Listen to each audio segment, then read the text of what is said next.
تعلیم ہم دیتے رہے، تم نے اسی کے خلاف ہمیں کھڑا کر دیا. تو جیسے شیطان نے مشرکوں کافروں کو لات عزا منات کے بت اور دیوی دیوتاؤں کے بت بنا کر کے یہ بتلایا کہ ان کے ذریعے اپنی بات پہنچاؤ، یہ پیشکار ہے تو بات جلدی سنی جائے گی، ایسے مسلمانوں کو اس کو شرک کی ظاہری شکل میں گرفتار کر لیا. یہ جو اللہ کے ولی ہیں، اللہ کے دوست ہیں، اللہ کے نیک بندے ہیں، ان کے ذریعے اپنی بات اللہ تک پہنچاؤ، یہ بھی شرک کی شکل ہے.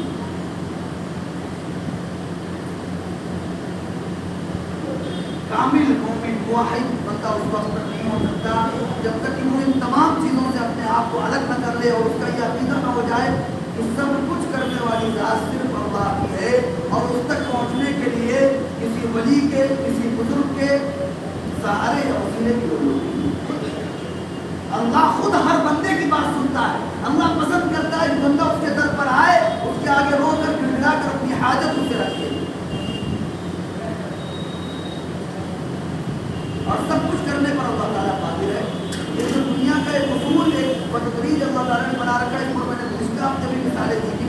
یہ تو اللہ تعالیٰ نے بنا رکھا ہے، اللہ تعالیٰ اس کے تابع نہیں ہے کہ ایسا ہی ہو سکتا ہے.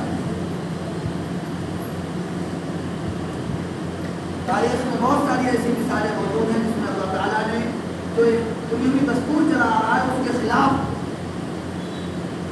نمونے پیش کرتے دکھا دیے انسانیت کو.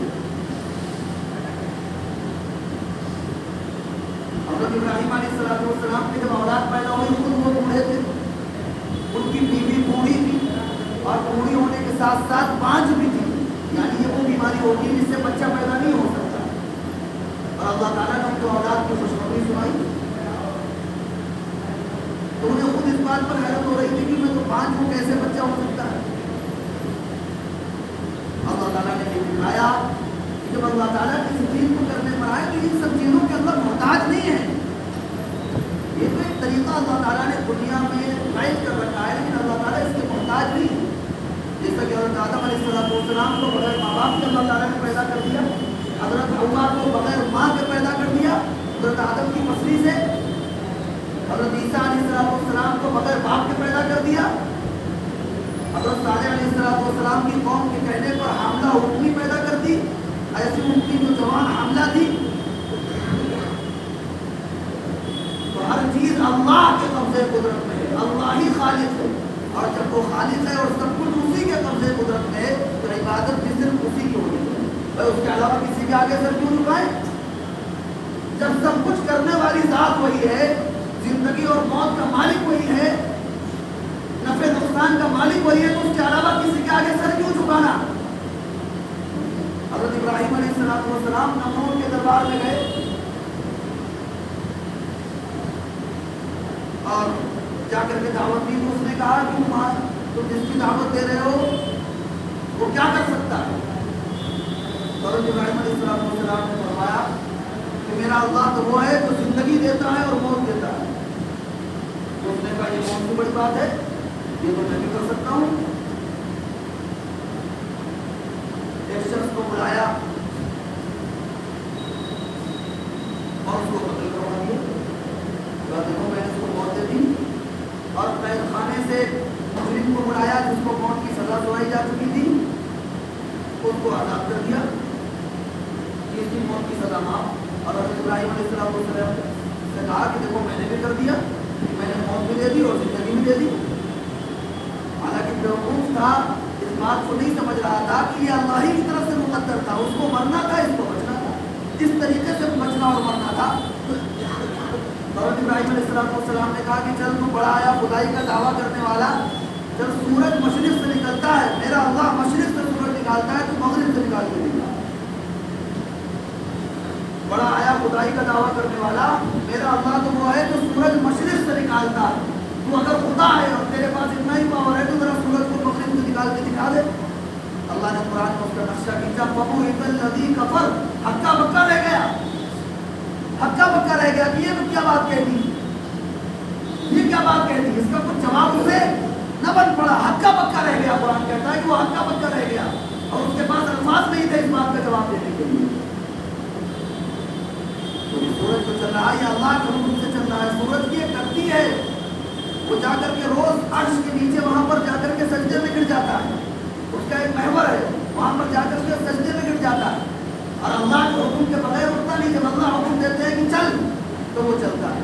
قیامت کے قریب اللہ تعالیٰ اسے حکم دیں گے کہ آج الٹا چل، وہ الٹا چلے گا اور ادھر سے نکلے گا، مغرب سے نکلے گا جدھر سے ڈوبتا ہے۔ تو اللہ حکم دیتے ہیں کہ چل سیدھا چل، اور مشرق سے نکل کے وہ نکلتا ہے۔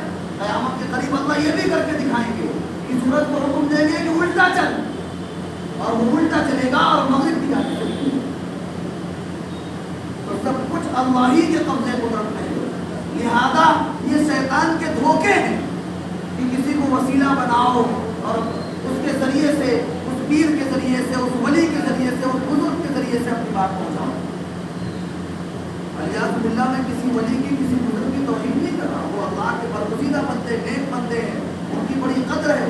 بات سمجھنے کی ضرورت یہ ہے کہ اس میں ان کی ہی توہین ہے، جو عمل کیا جا رہا ہے یہ ان کی توقیر نہیں ہے بلکہ ان کی توہین ہے۔